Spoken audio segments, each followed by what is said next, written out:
Bom dia, boa tarde, queridos irmãos. Aqui é Jorge Campos.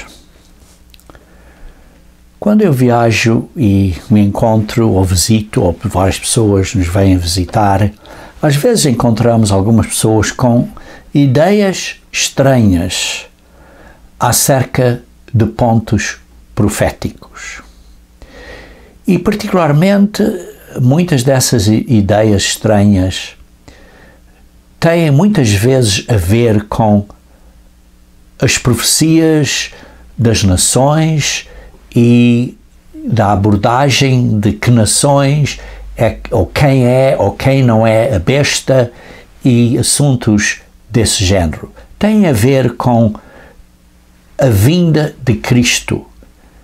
E isso muitas vezes me faz lembrar da Escritura em Mateus 24, versículo 23 e 24, que diz: então, se alguém vos disser, eis aqui o Cristo, ou ei-lo ali, não acrediteis. O que geralmente vemos hoje em dia, pessoas com ideias, olha, isto é a maneira que Cristo virá, ou estes são os assuntos proféticos para a vinda de Cristo. Porque depois diz, no versículo 24, porque surgirão falsos cristos e falsos profetas. E por isso vai haver ambos, falsas pessoas a dizerem, eu vou trazer paz a esta nação ou a este mundo, ou virão outros a dar profecias incorretas acerca da vinda de Cristo. E diz, operando grandes sinais e prodígios para enganar. Vemos que até vai haver maneiras que pessoas vão explicar e pôr as coisas com desenhos, com gráficos, às vezes até pode vir a acontecer a dizer, olha, eu tive este sonho e tive este sinal e isto tudo, para enganar. Se possível, os próprios eleitos. Precisamos de entender, irmãos, que quem está a querer enganar o mundo inteiro é Satanás, o diabo, aquela serpente. E nós precisamos ter cuidado para não nos sermos enganados, não sermos iludidos. Vejamos em 2 Coríntios, capítulo 4. 2 Coríntios, capítulo 4. Em 2 Coríntios, capítulo 4, vemos aqui, digamos assim, um aviso de Paulo à igreja em Coríntios, começando a partir do versículo 3. 2 Coríntios, capítulo 11, 2 Coríntios, capítulo 11, começando do versículo 3. E diz assim, mas receio que, assim como a serpente enganou a Eva, com a sua astúcia, assim também será corrompida a vossa mente e se aparte da simplicidade e pureza devidas a Cristo. O que vemos hoje em dia, irmãos, é pessoas com estas ideias e com estas teorias e coisas tão complicadas que se desviamos da simplicidade e pureza devida a Cristo. E depois diz, se na verdade, vindo alguém, prega outro Jesus que não temos pregado, ou se aceites outro espírito diferente que não tendes recebido, ou evangelho diferente que não tendes abraçado, a esse de boamente o tolerais. Paulo está aqui a dizer aos Coríntios, dizendo, receio que, como lemos ao início do versículo 3, receio que Satanás com os seus truques, através de outras pessoas, venham pregar coisas diferentes e vocês têm o receio que vocês vão tolerar essas pessoas. E o que acontece como lemos em Mateus 24, é que estes falsos profetas vão enganar a muitos. Vão enganar a muitos. E, infelizmente, muitos na igreja, como diz, tenho receio que vocês vão tolerar essas ideias. Eu tenho receio com isso. E por isso temos que focar, hoje em dia eu quero focar, em 3 chaves importantes, simples, básicas, para entendermos a profecia bíblica. Querido irmão, irmãos, não são todas, porque mencionarei outras mais no futuro. Mas são, digamos assim, chaves básicas. Chaves importantes e básicas para entendermos a profecia. E a primeira que eu quero mencionar é que Deus tem uma visão para a humanidade. Deus tem um grande plano para a humanidade. E qualquer profecia ou qualquer ideia que venha acerca do futuro tem que se encaixar dentro deste plano, desta visão de Deus para a humanidade. E qual é a visão de Deus para a humanidade? Ou, noutras palavras, porque é que você e eu nascemos? Nós nascemos para finalmente virmos a nascer de novo, uma segunda vez, como seres espirituais na família eterna de Deus.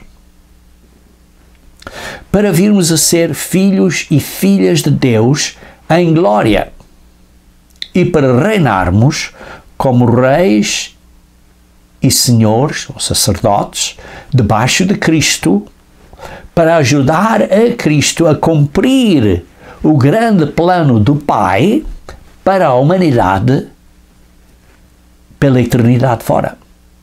E o plano de Deus para a humanidade, uma vez mais, é para nós sermos seus filhos espirituais na família eterna de Deus, para sermos seres espirituais nessa família. Filhos e filhas de Deus na glória. Por isso, qualquer profecia tem que ser nesta direção desta visão. E por isso, qualquer especulação que não se encaixe dentro desta visão, deste grande plano de Deus para a humanidade, isso vai destrupar o plano de Deus. Está claro, não vai destrupar o plano de Deus, mas vai destrupar na nossa mente, o nosso entendimento do plano de Deus. E por isso, se há uma profecia que se desvia disso, temos que rejeitá-la. Não devemos tolerar isso. Nesta visão de Deus, é bom perguntarmos qual é o resultado final que Deus deseja em você, em mim, em nós. Qual é o resultado final que Deus deseja em nós? E vejam comigo, se faz favor, em Efésios, capítulo 4, vou começar a ler do versículo 13. Porque Deus, se começarmos a ler do versículo 11, vamos ver que Deus pôs ministros na igreja, pastores, mestres, para nós ficarmos mais perfeitos, para o aperfeiçoamento dos santos, para nós sermos servos, para edificar o corpo de Cristo, que é a igreja de Deus. E depois no versículo 13 diz: até que todos nós cheguemos à unidade da fé, para todos estarmos unidos na fé, no que acreditamos, nos ensinos de Deus, e do pleno conhecimento do Filho de Deus, para sabermos quem é Jesus Cristo. Por quê? Porque Ele é a imagem do Pai e Ele nos dá o caminho, Ele é a verdade, Ele é o caminho, Ele é a maneira de nós virmos a ser filhos e filhas de Deus. Temos que seguir o exemplo dEle, imitar a Ele.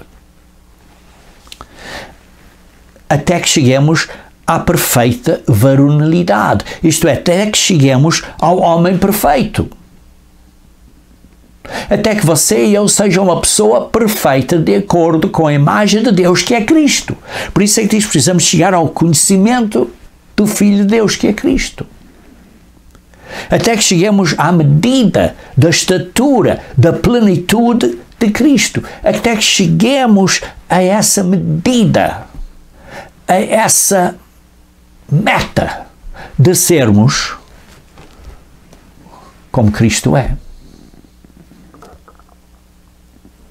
E depois diz, para que não sejamos mais como meninos agitados de um lado para o outro e levados ao redor por todo o vento de doutrina, para não estarmos confundidos com estas ideias que vêm por aí para confundir e para enganar, pela artimanha, isto é, pelos truques dos homens, pela astúcia com que induzem ao erro.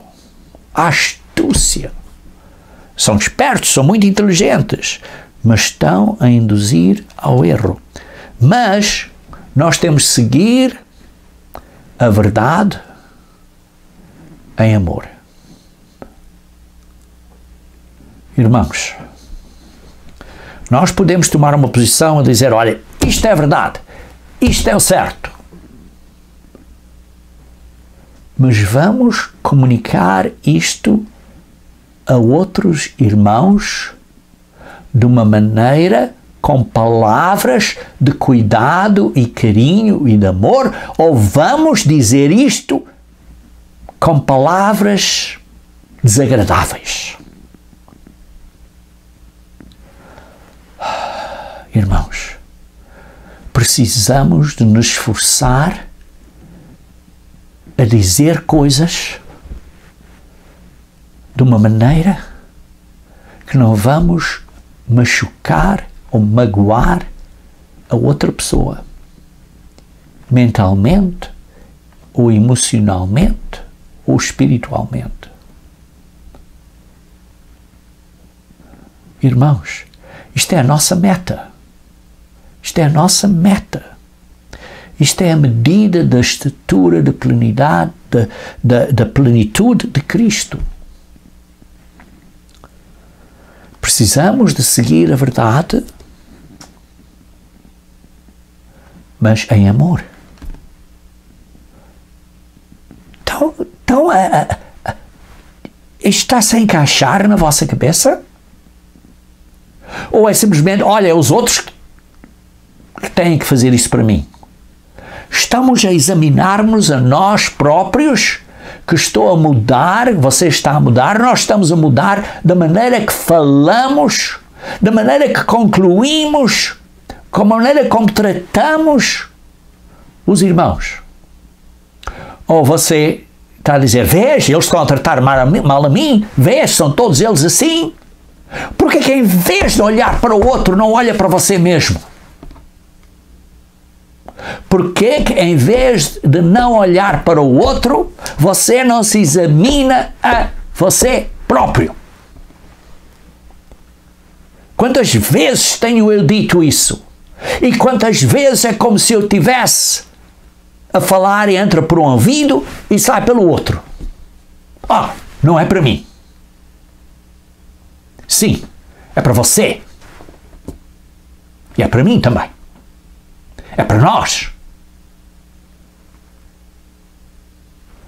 Precisamos nos analisar com cuidado e ver que estamos a tratar o próximo, estamos a manter-nos na verdade, estamos seguindo a verdade em amor. Falando a verdade com o próximo em amor. E assim crescemos em tudo naquele que é a cabeça, Cristo. Porque Ele é a nossa meta. É a medida da estatura que nós temos que chegar. Para todos sermos edificados em amor. Queridos irmãos, nós, como pessoas, como seres humanos, mesmo como irmãos na Igreja de Deus, muitas vezes temos dito coisas de uma maneira que é áspera, que magoa o próximo. E não esteja a dizer, olha, foi o outro que fez a mim. Precisamos estar a ver o que é que eu fiz. O que é que eu fiz? Pare de dizer examinar ao outro. A Bíblia diz, examine-se a vocês próprios.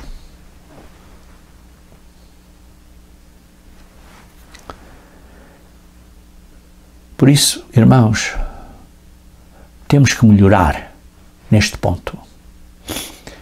Temos que nos tornar uma família segundo Deus.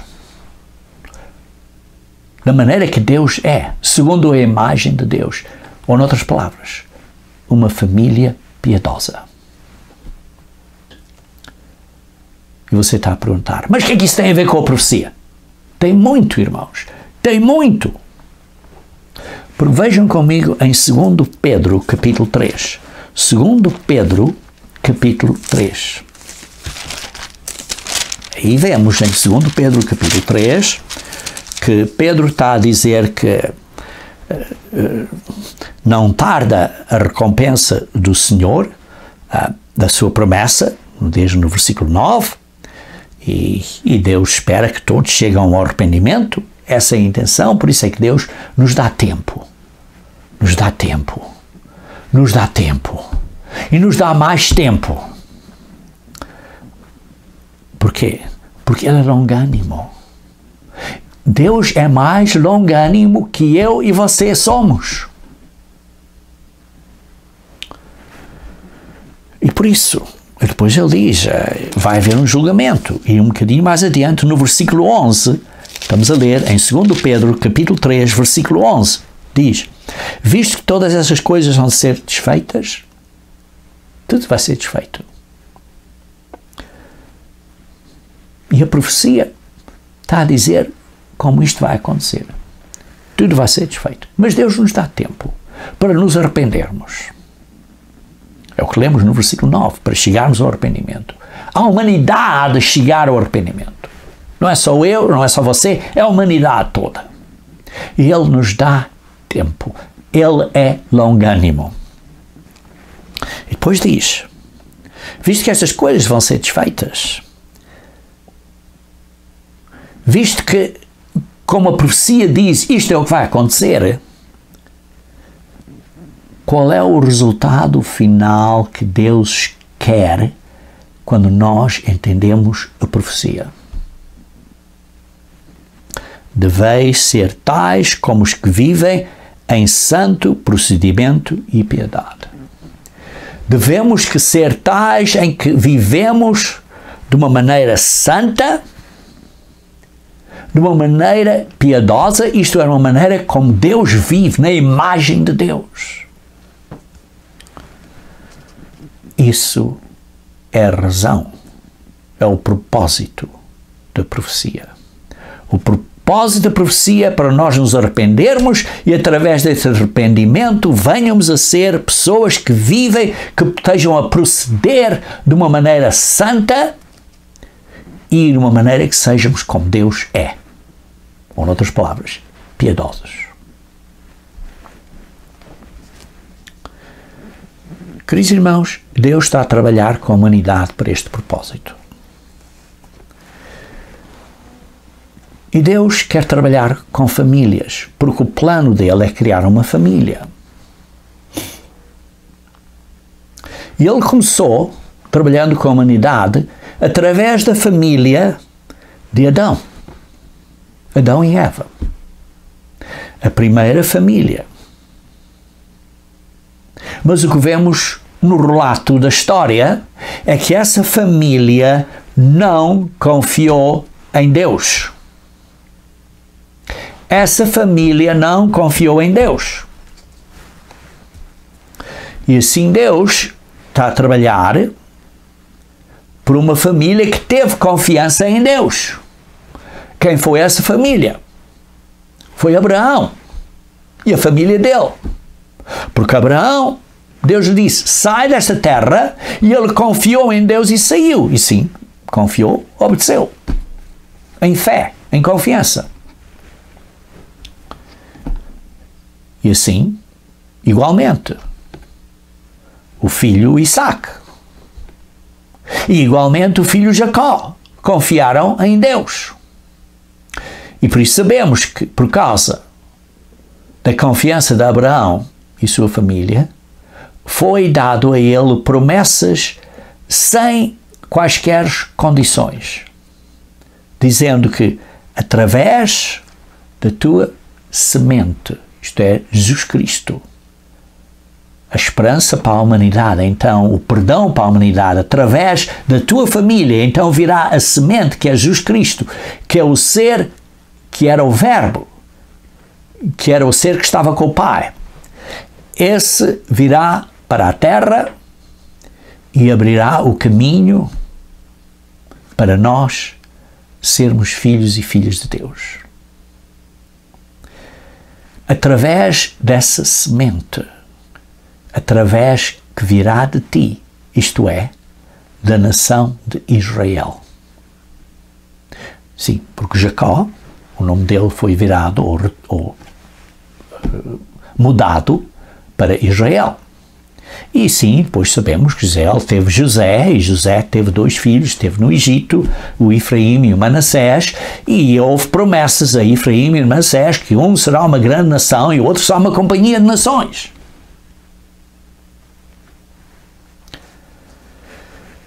E essas promessas tiveram que ser cumpridas. E foram cumpridas.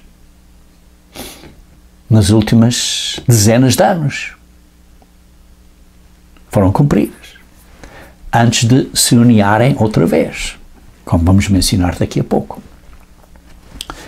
Mas os descendentes dessa família que veio a ser uma nação de Israel não acreditaram nas promessas e por isso não obedeceram, foram desobedientes.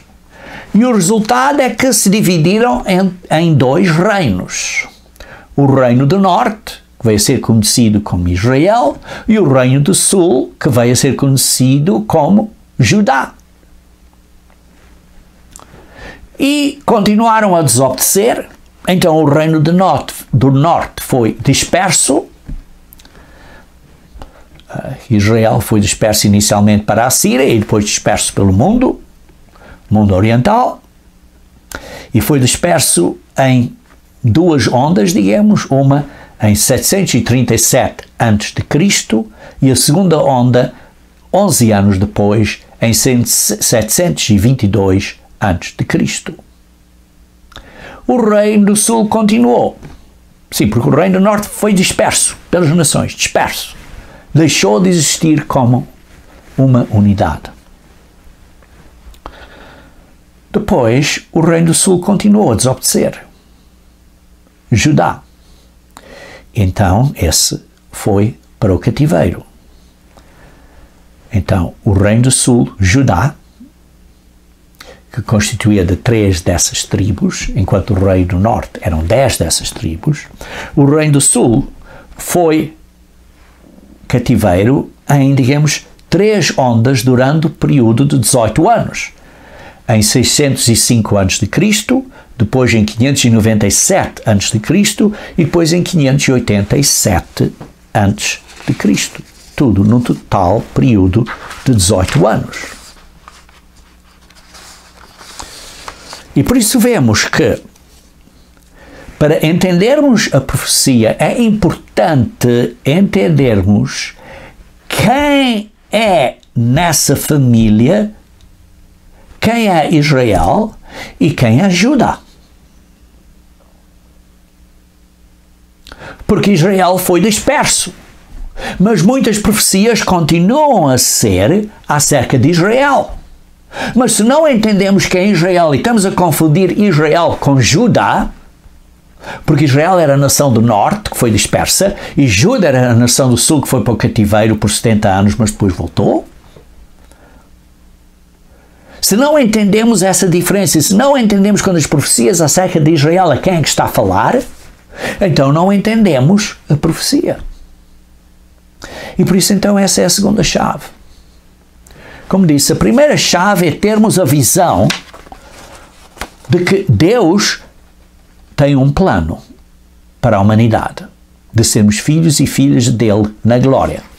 E a segunda chave importante é para nós entendermos quem é essa família, quem é Israel, quem é Judá e, consequentemente, quem é Efraim e quem é Manassés, porque muitas benções foram através dos filhos de José, como lemos ao fim de Gênesis.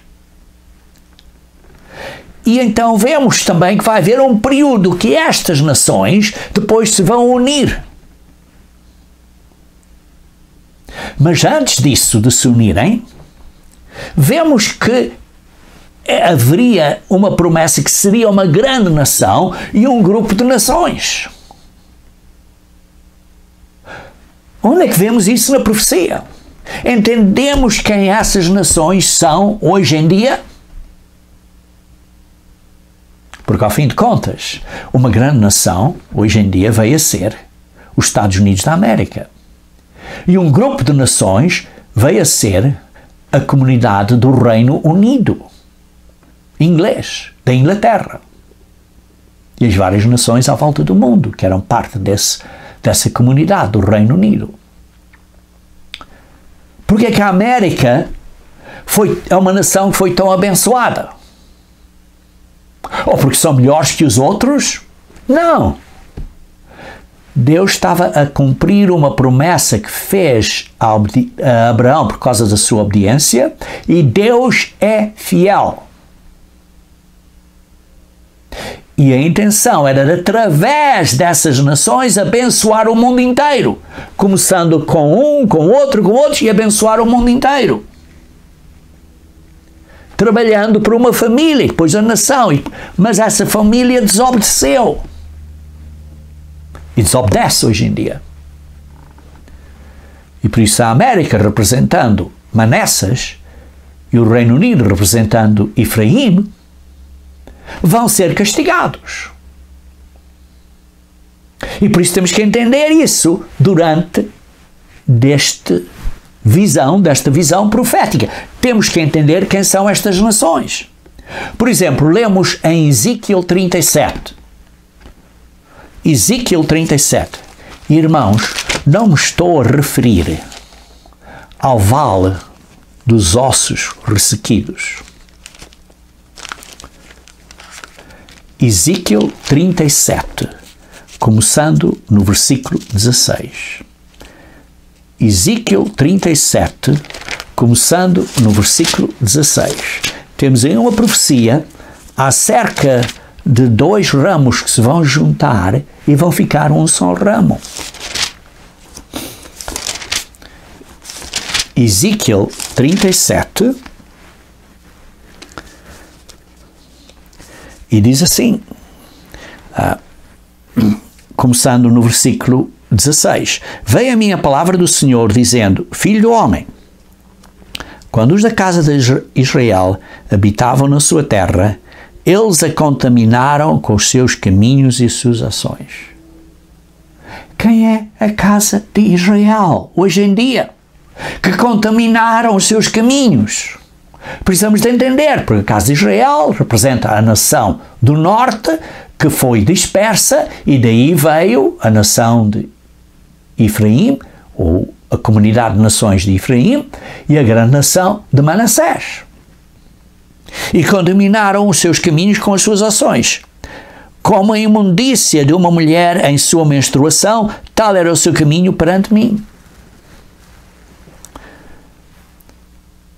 Por isso derramarei pois o meu furor sobre eles por causa do sangue que derramaram sobre a terra e por causa dos seus ídolos com que a contaminaram. Isto vai acontecer, irmãos. Estas nações da América e da Inglaterra, estas nações da fala inglesa vão ser castigadas, mas o mundo todo vai ser castigado ao mesmo tempo. Espalhei-os entre as nações e foram derramados pela terra, segundo os seus caminhos e segundo os seus feitos eu os julguei. Em chegando às nações para onde foram, profanaram o meu nome santo, pois deles se dizia, são estes o povo do Senhor, porém tiveram de sair da terra dele. Mas tive compaixão do meu santo nome. Porquê? Porque Deus é fiel. E o que ele disse vai acontecer. Que a casa de Israel profanou entre as nações para onde foi. Diz, portanto, à casa de Israel, assim diz o Senhor Deus, não é por amor de vós que eu faço isto, ó casa de Israel, mas pelo meu santo nome, que profanaste entre as nações por onde foste. Vindicarei a santidade do meu grande nome, que foi profanado entre as nações, o qual profanaste no meio delas. As nações saberão que eu sou Deus, que eu sou o Senhor. Diz o Senhor Deus, quando eu vindicar a minha santidade perante elas, tornar-vos-ei de entre as nações e vos congregarei de todos os países e vos trarei para a vossa terra. Isso é futuro, irmãos, à vinda de Cristo. Então aspergirei água pura sobre vós e ficareis purificados de todas as vossas imundícias e todos os vossos ídolos que vos purificarei. Dar-vos-ei coração novo. E porei dentre vós espírito novo, o Espírito de Deus. Tirarei de vós o coração de pedra e vos darei coração de carne. Porei dentre vós o meu espírito e farei que vos andeis nos meus estatutos e guardareis os meus juízos e os observais. Isto é futuro, irmãos.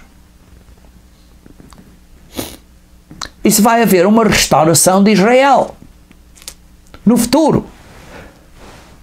Isso era em Ezequiel 36. E Ezequiel 37 depois diz, ó filho do homem, no versículo 16, tu, pois, ó filho do homem, toma um pedaço de madeira e escreve nele para Juda e para os filhos de Israel, seus companheiros. Depois toma outro pedaço de madeira e escreve nele para José, pedaço de madeira de Efraim, e para a casa de Israel, os seus companheiros. Junta-os um ao outro.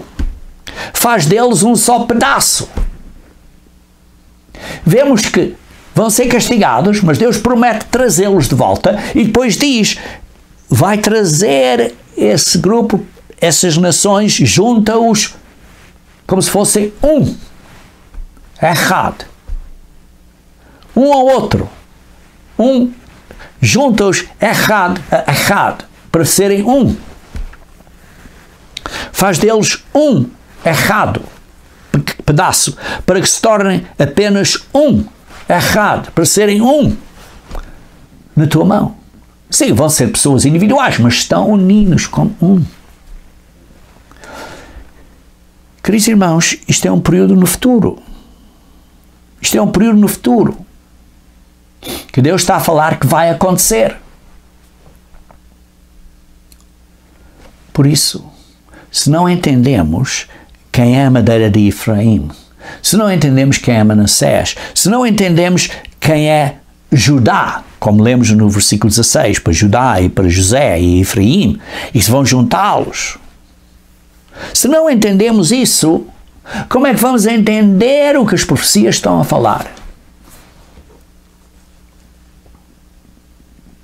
E, queridos irmãos, isso vai ser no futuro, à vinda de Cristo. Então, o que acontece no período entre, quando eles foram dispersos, como lemos, acerca do ano 605 a.C., ou durante esses 18 anos de 605 a.C. a 587 a.C., nesse período de 18 anos que eles foram dispersos, o que vai acontecer durante esse período, até o período à vinda de Cristo, quando vão ser unidos, o que é que vai acontecer no meio desse período?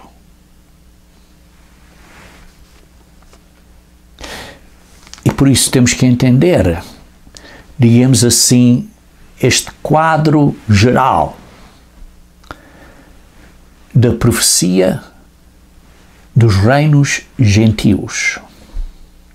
Durante esse período, quando Israel foi disperso e Judá foi ao cativeiro, até à vinda de Cristo, quando se vão unir de novo. Esse período no meio, vai haver vários reinos gentios, mas a história bíblica, a profecia bíblica, segue um específico grupo, sequência de reinos gentios durante esse período. Sim, há outros reinos gentios que foram e são muito grandes, mas a profecia bíblica está a seguir aquele grupo de reinos que de um veio outro e do outro veio outro e seguiu o outro até ao período da vinda de Cristo. E esses vão ter a maior influência sobre as nações israelitas e a maior influência sobre a Igreja de Deus durante o período final. Quem é esse quadro? Qual é esse quadro grande profético? Porque precisamos de entender esse quadro grande profético, porque quando entendemos esse quadro grande profético, vamos descartar todas as outras ideias que não são parte deste quadro geral profético que Deus nos dá. E esse quadro profético começa em Daniel 2.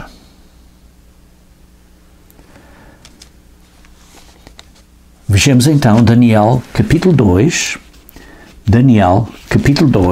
versículo 31 a 35.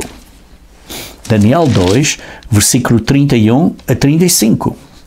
Tu, ó rei, estavas vendo, e eis aqui uma grande estátua. Isto é, quando o rei Nabucodonosor teve esta visão desta imagem, desta estátua, e então foi revelado a Daniel por Deus o significado deste sonho. E diz: Tu, ó rei, estavas vendo, e eis aqui uma grande estátua. Esta que era imensa e de extraordinário esplendor. Estava em pé diante de ti, e a sua aparência era terrível, e a cabeça era de fino ouro, o peito e os braços de prata, o ventre e os quadris de bronze, as pernas de ferro e os pés em parte de ferro e em parte de barro. E quando estavas olhando, uma pedra foi cortada sem auxílio de mãos, feriu a estátua dos pés de ferro e de barro e os esmiuçou. Aqui vemos então, irmãos, vemos esta estátua que é uma sequência da cabeça para o peito e para os braços da mesma estátua, para o ventre e os quadris da mesma estátua, para as pernas e para os pés da mesma estátua. Isto demonstra uma continuidade de um ao outro, até depois aparecer uma pedra que foi cortada sem auxílio de mãos. Esta pedra, esta rocha que é Cristo, que veio do Pai, e esse feriu esta estátua, este grupo de reinos gentios. E depois explica, começando no versículo 37. Tu, ó rei, rei de reis, a quem o Deus do céu conferiu o reino, o poder e a glória, e diz assim: Tu és a cabeça de ouro. Diz isso no versículo 37 e 38. Depois de ti se levantará outro reino inferior ao teu. Então vemos, quando comparamos Daniel 2 com Daniel 7, eu vou postar no nosso site, ao longo deste vídeo, um gráfico que mostra, ou digamos assim, um quadro de comparação entre Daniel 2 e Daniel 7 e Daniel 8, e Apocalipse 13 e Apocalipse 17, e dando uma explicação desses símbolos e mostrando como há uma sequência lógica de um ao outro até ao tempo do fim, que é a besta e o falso profeta. E por isso precisamos de entender este quadro básico destas profecias, pondo Daniel 2, Daniel 7, Apocalipse 13 e Apocalipse 17, demonstrando esta continuidade destes reinos, para que venhamos a entender quem é a besta que sai do mar, Apocalipse 13, versículo 1 a 10, e quem é a besta deste sistema religioso, de Apocalipse 11 a 18, que sai da terra. Precisamos de ter esta visão geral para entendermos de onde é que vem a besta. Porque vemos que é uma sequência que vem da Babilónia, e depois da Babilónia segue-se para baixo pelo Império Persa, e depois segue-se pela Grécia, e depois segue-se pela Roma. E quando Roma caiu, que é o que chama esse período em que teve uma ferida mortal, depois vai haver uma restauração imperial do Império Romano, que vai ser governado pela Igreja Romana. E por isso há esta continuidade, até haver uma ressurreição final deste governo romano, que as pessoas vão ficar pasmadas. Vai ser uma continuidade deste, e que tem que ser este povo que foi governado por esta Igreja Romana, e que esta combinação deste grupo de governantes apoiados por esta Igreja, e os governantes vêm primeiro e a Igreja depois segue-se, isso vai se repetir de novo com a besta e com o falso profeta e essa falsa Igreja e as suas filhas. Precisamos de entender isto, irmãos, e precisamos de pôr isto na perspectiva correta. Isso nos ajuda a pôr este quebra-cabeças na sua sequência correta. Por isso, irmãos, estamos a falar de 3 chaves principais. Primeiro, a visão de Deus. Segundo, entender quem é Israel.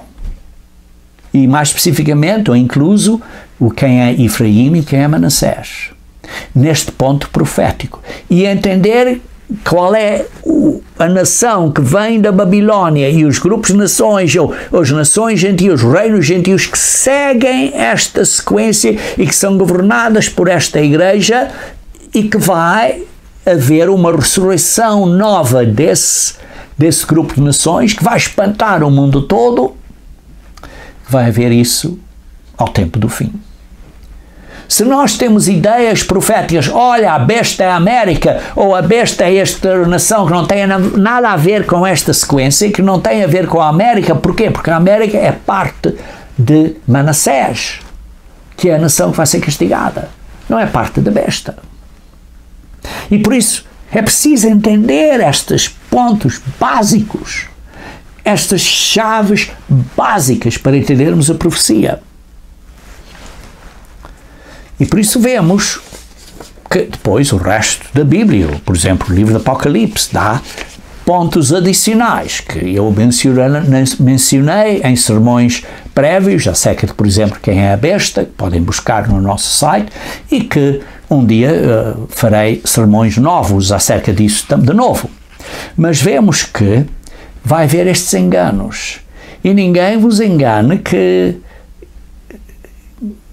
com ideias falsas. Voltando então a Mateus capítulo 24. Mateus 24, a partir do versículo 42.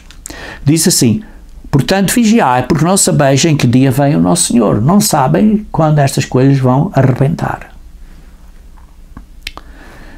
Não sabem. E depois leiam no versículo 45 e 46. Quem é, pois, o servo fiel e prudente, a quem o Senhor confiou os seus conservos para dar-lhes o sustento a seu tempo? para dar-lhes o sustento a seu tempo. Estamos a entender o que isso quer dizer? Quando vai haver a necessidade de Deus nos dar um sustento, vai ser esses servos fiéis e prudentes. Vai ser aos servos fiéis e prudentes. E por isso, bem-aventurado aquele servo a quem seu senhor, quando vier, achar fazendo assim. Quando vier esse período de ação e dessas coisas arrebentarem, esse servo é fiel e está a fazer a obra. E por isso não comecem a pensar que o Senhor se está a demorar ou coisas assim. Temos que continuar a fazer, demonstrar, a seguir a verdade em amor. E, queridos irmãos, isso é a verdadeira carne da profecia. Isso é o verdadeiro crescimento espiritual. E por isso é que lemos em Mateus 25, está a dizer: o reino dos céus será como 10 virgens. 5 eram nécias e outras 5 eram prudentes. Como lemos, no que Mateus 24, versículo 45 diz: quem é, pois, o servo fiel e prudente? Está a falar aqui aos prudentes. E depois diz aqui: e o prudente é aquele que lhes vai dar sustento a seu tempo. Estão a entender o que eu estou a dizer? Durante aquele período da grande tribulação vão ser protegidos. E depois diz: aí as 10 virgens, estamos perto de Deus, estamos cheios do Espírito Santo de Deus. Irmãos, precisamos estar prontos sempre, porque não sabemos o dia nem a hora em que isto tudo vai arrebentar.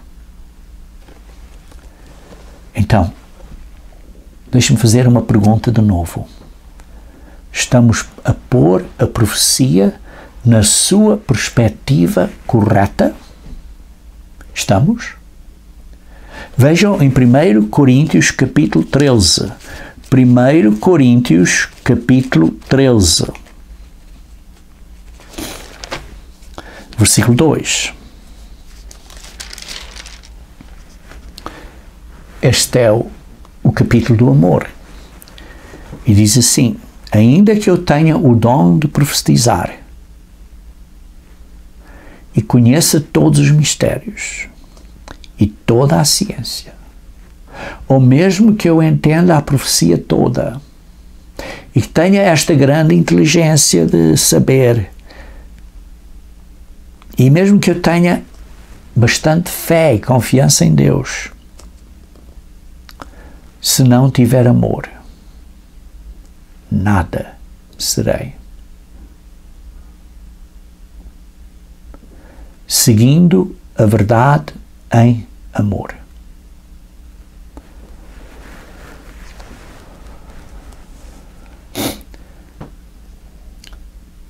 Por isso, lemos há pouco.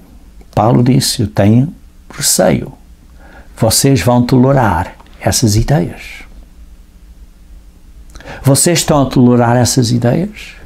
Então lembram-se que a visão de Deus para a humanidade é para sermos seus filhos e filhas espirituais na família de Deus, no reino de Deus, pela eternidade fora. Para entendermos as profecias, temos de ter esta visão bem assentada em nós. Temos que entender quem é Israel. E temos que entender esta sequência desta estátua de Daniel para saber quem é a besta e quem é o falso profeta.